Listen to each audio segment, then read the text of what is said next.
What is good, everyone? Welcome to KGW Sports Extra. My name is Orlando, alongside the one and only Art Edwards. How you feeling, man? Doing all right. It's been a good week. It has been. A lot of action in the sports world locally. Yes, we got three topics this week like we usually do. And let's start with those Oregon Ducks. The heat, the temperature starting to raise a little. I can feel the Duck fever starting to take over, especially after this one. Quite the performance at Utah, defeating the Utes 35-6, holding Utah out of the end zone. Bo Nix plays spectacular and leading them through a hostile environment, a tough place to play. The Utes, winners of 18 straight home games, and they just smoked them.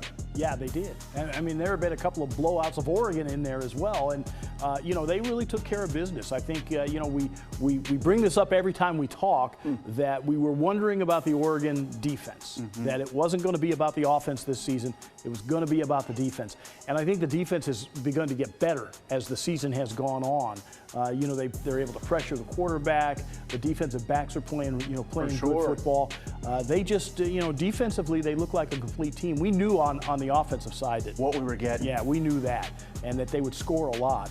But it was whether or not they could do enough on defense. Utah has a really good rushing attack. Yes. And Oregon bottled them up for the first three quarters and really took that element out of the game. Yes. And with Utah rolling with a backup quarterback, you're only going to get so much out of that. And if you're banking on that, Utah's in trouble. And, he threw a couple of interceptions in that game. And so really impressive performance from the defensive side. Like you said, that was the big question for us. And on the other side, I guess, even preseason, we were wondering, would the offensive line hold up? How would they be? And they've done a good job in keeping Bo Nix from taking those big hits. That's feeling the pressure, because, man, Bo Nix played so well, 3 total touchdowns in this game, and head coach Dan Lanning even shouting him out, and again pushing the Bo Nix for Heisman campaign, because he just added another notch. And this one on the road against a really tough team says a lot about Bo Nix's play. Well, it does, and even in their one loss against Washington, he still played great in that ball game too. So,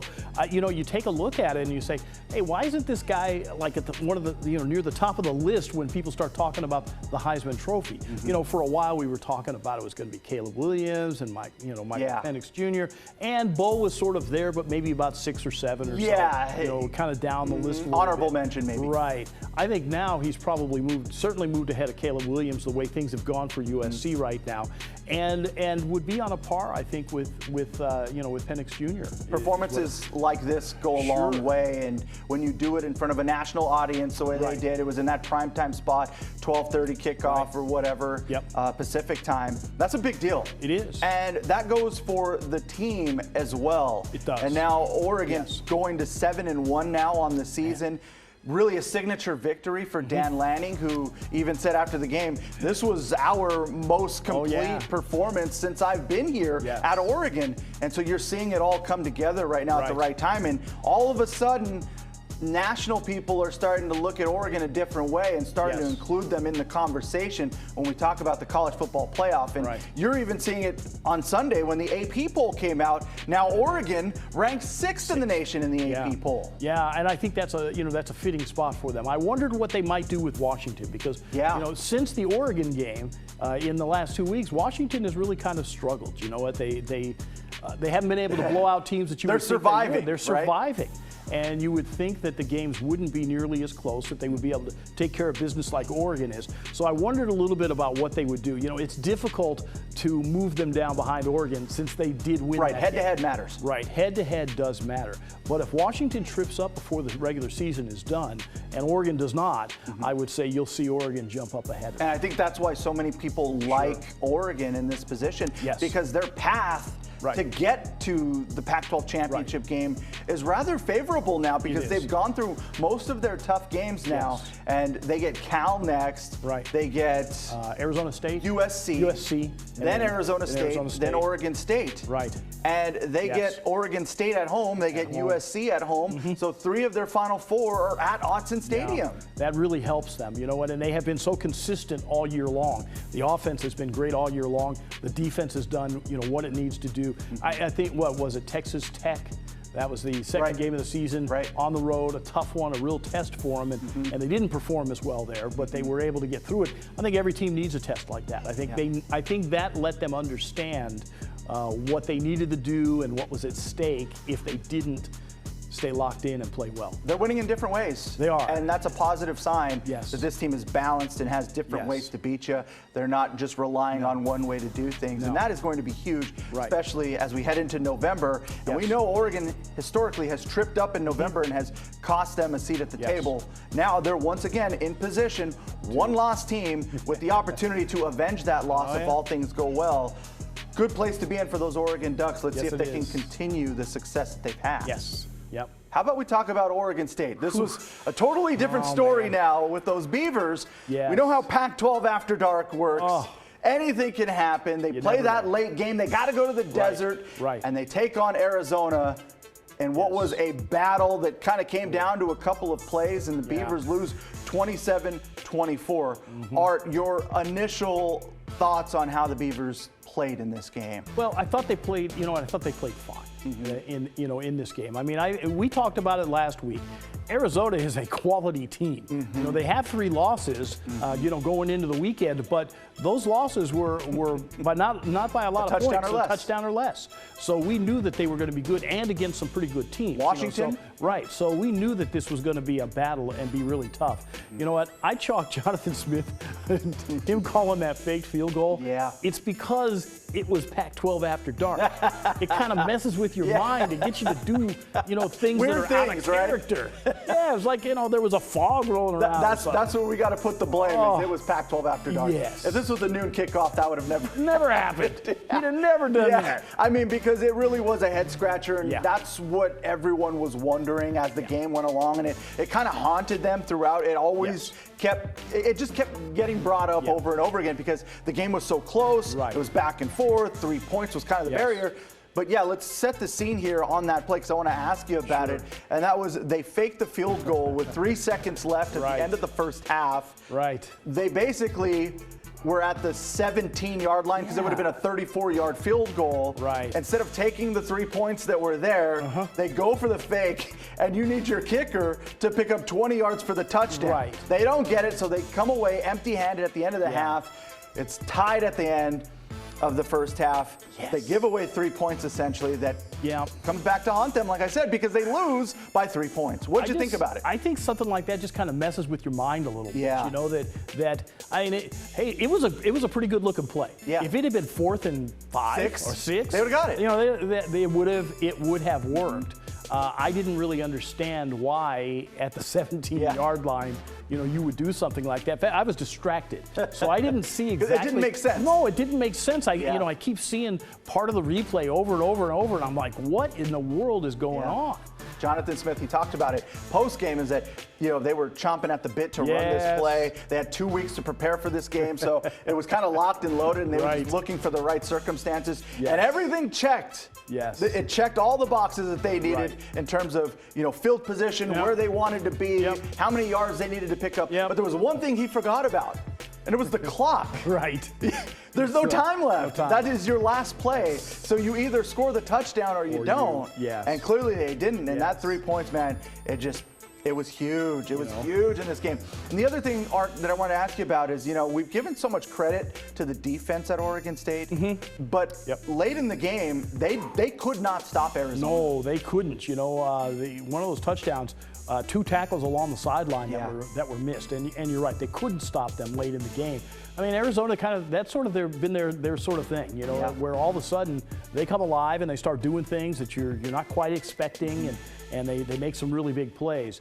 But yeah, Oregon State really couldn't get the job done at the end. And offensively, overall they weren't bad. They were fine. They were fine. But it's not enough. No. And I think even Jonathan Smith, I mean, he's not going to throw anybody under the bus. No. But he even said, I thought we could score more than 27 to win this game. Yeah, I thought they might be able to score. Going into the game, I would have thought that they would have been able to score more. It doesn't surprise me that it was a 3-point game. And it doesn't surprise me that much that they lost the game, because we just thought Arizona is a tough out. And a lot tougher on the road, and a lot tougher than a lot of people would think. And, you know, we joke about the Pac-12 after dark, but there are really some strange games when they play those 7:30 kickoffs. You are right, and I think we even mentioned this going into the game. Vegas had the Beavers as like 3 or 4 point favorites. So this was expected to be a close game, and it really lived up to that. And so I think that's why so many people are splitting hairs and pointing at that field goal, because it was glaring. It was one of those possessions where you should have gotten points. And Oregon State has been fantastic in the red zone. That was the first time this season where they didn't come away with points in the red zone. So and in a game where Arizona just plays that certain style where you're limited in possessions, you're not going to get quite as many opportunities to lose one off the board like that when you're in striking distance. Really hurts this team. It does. Every coach would say, though, that one play didn't lose. Oh, you're right. But, you know, but still, as a fan, as somebody watching the game, you look at that and you say, oh, man, could have been a lot different if they had taken those points. And you make a good point. There are so many there's so much blame to go around with that, and there were so many things that could have went their way that didn't, and they had those opportunities. So there's a lot of work to be done for the Beavers. Let's look at the big picture, because now this kind of leaves a bad taste in your mouth with this team, because everything was right in front of the Beavers. And now they dropped to 6-2, and that really boots you out of the college football playoff conversation. And you're kind of hanging in the balance now with the Pac-12 championship. They're not out, but they're going to have to run the table and probably get a little bit of help along the way. Their schedule is okay, but they've got a couple of tough games to close out the year, including Washington at home and Oregon in the final rivalry game in the Pac-12 as we know it. I think, you know, it makes it tough. You know, maybe what they look at is, hey, we could really be the big-time spoiler here. For sure. You know what? We beat Washington. You know, it kind of messes up their season, and maybe it messes up their chances, you know, to be in the playoff. And if we beat Oregon in the last game, we're of the back, baby. Season, that's what they're saying. We're back. Maybe we win the conference. You know, but we've knocked our rival out of the picture. And that matters. Oh, absolutely. That definitely matters, especially after all that has gone on the past 8 to 12 months. That's for sure. So, no doubt. Yeah, big picture, where does this loss, I mean, how bad is this loss? You know what, I think it's really disappointing, you know, and I'm sure that they were really looking at, hey, we're going to run the table, we're going to get to that last game against Oregon, and we're going to be in a position where maybe that game decides who's going to the Pac-12 championship. For sure, Probably isn't the game that decides that now. Maybe not. But you know what? They could still be the spoiler. There's still a lot to play for.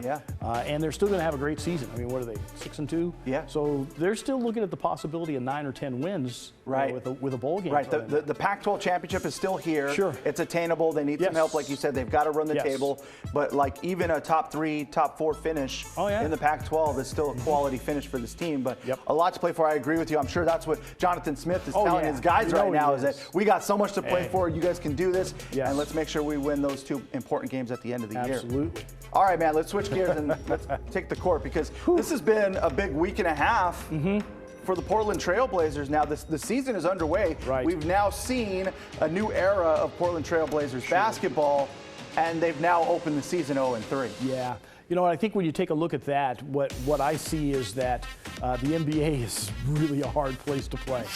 That these guys are really good, and when you have a bunch of 19 and 20 and 21, 22-year-olds, that it's going to be a rough go for them. You know, you've been saying it all along. What we really want to look at is how do they progress during the season. For sure. Does the defense get better?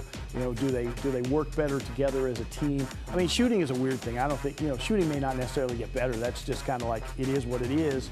You're going to shoot really well some nights and not others. But I think that if they make progress as a team, then we'll be able to come out of this season being positive. You're definitely looking at the small battles.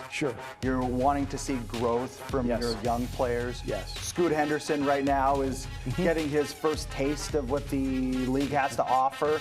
And definitely even in game number 1 against the Clippers, had that welcome to the NBA moment where they went right at it. Russell Westbrook is one of his favorite players. And got to experience what it's like to be on the other end of that. And seeing him dunk the ball, they had a funny screen grab where Scoot is, take it for what it is, because they're pictures, but Russ is getting ready to throw it down. And Scoot is right behind him looking up and he's smiling. And so it just shows you, like, Oh, yeah. He's 19 years old, Right. you know? And sometimes when you mess up, you smile, you're like, oh, that one got away from me or whatever. But it was just one of those moments where it was like, man, they went right at him. Sure. They treated him like a 19-year-old. They backed off, made him shoot the ball, make him prove that he can score. So he's now learning. He's looking at the tape of himself in an NBA game and saying, okay, how can I get better? Right. And the one thing that Chauncey Billups said after that first game in particular is that he said, you know what?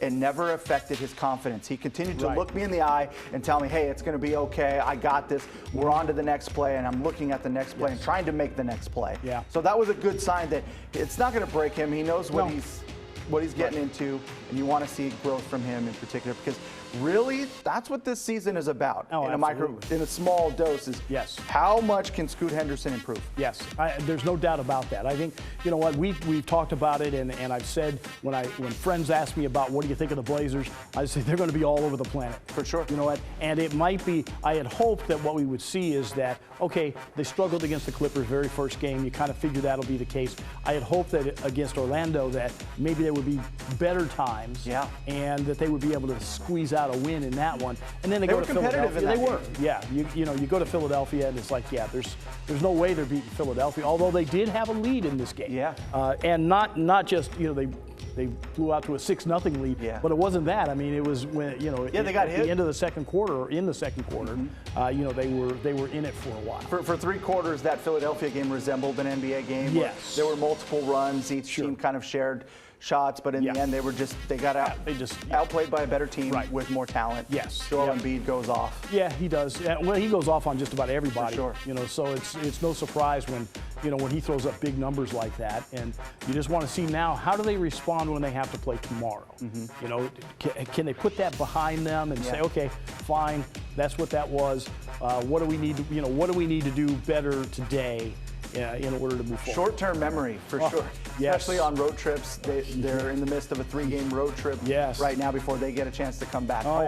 So there's going to be a learning experience for a lot of these dudes because, as you mentioned, this is one of the youngest teams in the league, and things just got even more difficult for Portland now without Anthony Simons, who right before, hours before their home opener, they announced that Anthony Simons is going to be out 4 to 6 weeks, dealing with a thumb injury. He's going to have surgery. So you're without your top playmaker, probably your leading scorer for the next month or so. Yes. It really is a tough break. When I heard that, I was like, oh. Yeah. You're like, come on, right out of the gate. That happened right away. Then I thought about it for a moment, and I said, okay, well, you know what? Maybe it's not such a bad thing for the young guys, because it's going to mean that, Shaedon Sharpe, Scoot Henderson, all those guys are going to have to, going to get more reps. They're going to have to take on a little bit more of the load, and we'll see, we'll see how they respond. It also gives Malcolm Brogdon probably a chance to play maybe even more minutes than he would have otherwise. And he's going to be the real stabilizer. I mean, this guy's a great veteran, and 6th man of the year last year. So we know that he can really play, and I think that's going to help them a little bit too, because he's going to have to take on a little bit more of the load now. Brogdon, I believe, is the only 30-year-old on the roster. Right. And you're actually seeing what that experience means, because when he gets out there, this team just looks different. It does. And part of that is because he's been through it all. He's played in playoff runs. He's played for a really good team. So he knows what to expect. He knows how to keep guys in order. And I know he's mentoring Scoot right now and sharing with him what to do, what not to do, trying not to overwhelm him, and also helping him with real world stuff, with money and being the guy, and people asking you for stuff all the time. So that's been good to see that he is that vet. And he's willing to help out in more ways than just we see on the court. Really good sign for him. And now with Ant out, you mentioned other guys having to step up. Shaedon Sharpe, what have you thought of him? And he was inserted into the starting lineup because at first it looked like he was going to come off the bench to get more reps, to play with different guys. And now he's inserted, and he's done pretty well. Well, he has. You know what? I mean, the talent is there. We know at least the physical raw talent is there. And I think he's done well with it. He's probably going to have to, throughout his career over the next couple of years, he's going to have to be able to shoot a little bit better, a little higher percentage from beyond the arc. But he should be able to do that. He's unbelievably athletic. For sure. And we'll see if he figures out how to play defense. I mean, that would be a great thing if he could figure out how to play some defense. You mentioned something that stood out to me, and that was that Chauncey Billups pregame had mentioned that he wanted him to kind of be that Devin Booker type of player, and he believes that he could be on that level. Sure. And so shooting the ball, that would be a good thing, you know, to have a player at his caliber. Because right now, even Coach Billups was saying that Booker's probably top 5 player, top 10 player in the league right now. Right. And he believes that Shaedon has that type of potential. Yeah. I mean, we have to remember Shaedon's 20 now. Yeah, 20 now. Yeah. So, you know, another really young guy who didn't really have the benefit of playing any college basketball. Right. I mean, he was at Kentucky and practiced. I guess he practiced, but he didn't play at all. So, you know, he lost a year right there, and then basically shows up to play in the NBA last year, with nothing more than high school ball, or you know, whatever the equivalent would be in Canada. So you're expecting the growing pains. Sure. They're happening right in front of our eyes, and I know for some fans there is some excitement in that, and that they kind of get to see all of this come together. And the hope is that you see more wins along the way. But right now the expectations is not in the win column, and probably shouldn't be, or else you're probably going to get your heart broken. Yes. Because there's going to be a long year, and there's going to be some tough ones along the way. But you know, there are going to be some exciting moments. It'll be fun to kind of track these guys, and I'm sure as the season goes along and how these conversations go, we'll talk about other players in particular. But right now, those were a couple of the guys that kind of stand out in one way or another through the first 3 games or so. But that's going to do it here. He is Art. I'm Orlando. Thanks so much for chatting with us here on KGW Sports Extra.